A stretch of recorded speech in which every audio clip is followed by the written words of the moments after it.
একটা অদ্ভুত সার্কুলার দেখলাম দর্শক, যেখানে বলা হচ্ছে কার্যক্রম নিষিদ্ধ এবং ফ্যাসিস্ট সংগঠনের নেতা কর্মীদের জামিন হলেই গ্রেপ্তারের নির্দেশ।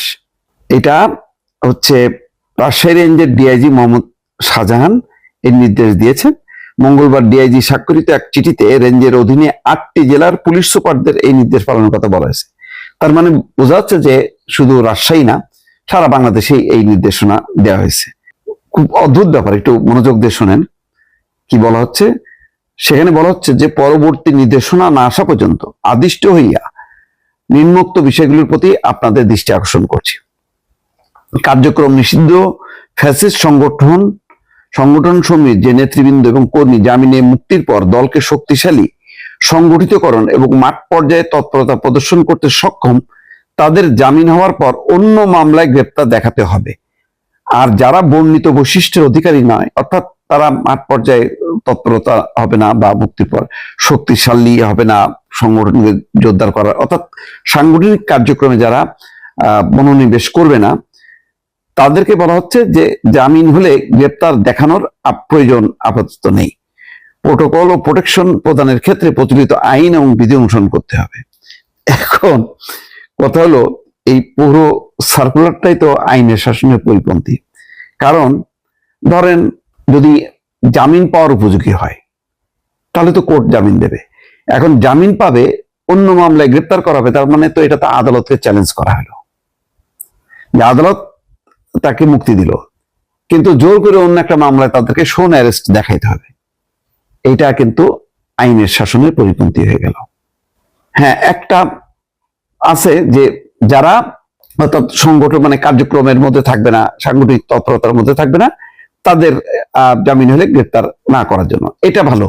কিন্তু ওই যে পুলিশের হাতে যদি এখন ওই ক্ষমতা দেয়া হয় যে অমুক লোক সাংগঠনিকভাবে তৎপর হইতে হবে, সুতরাং যদি জামিনও হয় তাকে মানে গ্রেপ্তার করা হবে, তাহলে তো মানে আইন আদালত চলবে একদিকে আর পুলিশ চলবে আরেক দিকে, মানে ঠেলাঠেলি হবে।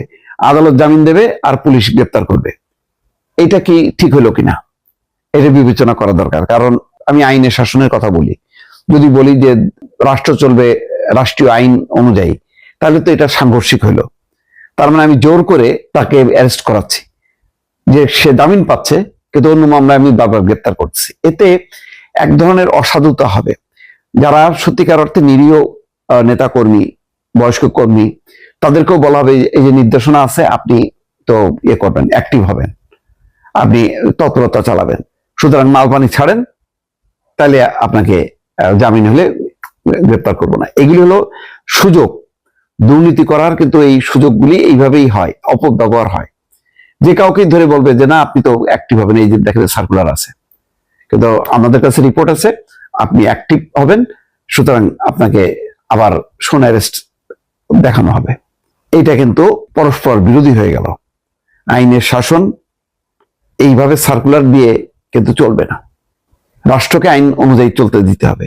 যারা আইন লঙ্ঘন করবে তাদের বিরুদ্ধে ব্যবস্থা নেওয়া হবে। সে যদি আবার তৎপরতা হয়, নিষিদ্ধ কোনো সংগঠনের কার্যক্রমে যুক্ত হয়, সে অ্যারেস্ট হবে। কিন্তু আমি আগের থেকে কিভাবে ইয়ে করতেছি, সে অ্যাক্টিভ। এখন ধরেন রাজশাহী মহানগর আওয়ামী লীগের সেক্রেটারি, সে বয়স্ক মানুষ, এখন তার তো পদ হলো সে সেক্রেটারি, এখন এটা ধরাই যাবে যে সে অ্যাক্টিভ হবে, সুতরাং তাকে আবার শোনে অ্যারেস্ট দেখানো হলো, অপব্যবহার হবে।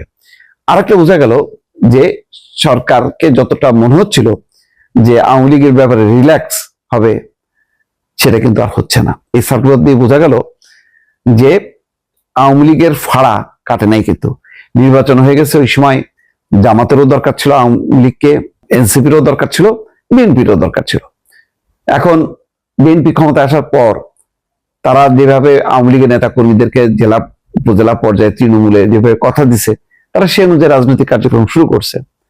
এখন তাদের ক্ষেত্রে কি হবে? অ্যারেস্ট হবে। অ্যারেস্ট হলে তারপরে জামিন দিলেও আবার শোন অ্যারেস্ট দেখানো হবে। এটা হচ্ছে অত্যন্ত গোলমেলে একটা সার্কুলার। আমি মনে করি এই ব্যাপারে আরো একটু বিবেচনা করা উচিত, যে আসলে আওয়ামী লীগের ব্যাপারে অন্তর্বর্তী সরকার যেই তাদের কার্যক্রম নিষিদ্ধ করছে, এটা কি থাকবে নাকি থাকবে না, এই ব্যাপারটা যদি স্পর্শকাতর মনে হয় তাহলে সরকার যেটা করতে পারে সেটা সংসদের উপর ছেড়ে দিতে পারে, সংসদ সিদ্ধান্ত নেবে। মানে বিএনপি তার নিজের ঘাড়ে দোষ না নিয়ে এটা সংসদে ছেড়ে দিতে পারে।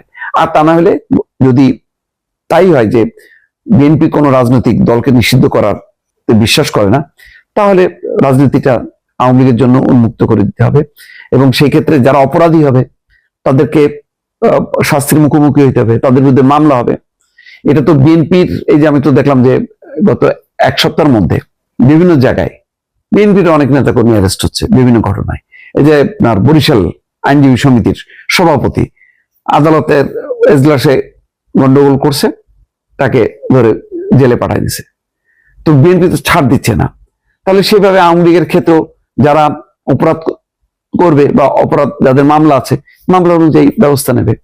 কিন্তু এই ধরনের সার্কুলার আমার মনে হয় যে এটা চ্যালেঞ্জ হবে এবং বিএনপির ভাবমূর্তি ক্ষুণ্ণ হবে। দর্শক।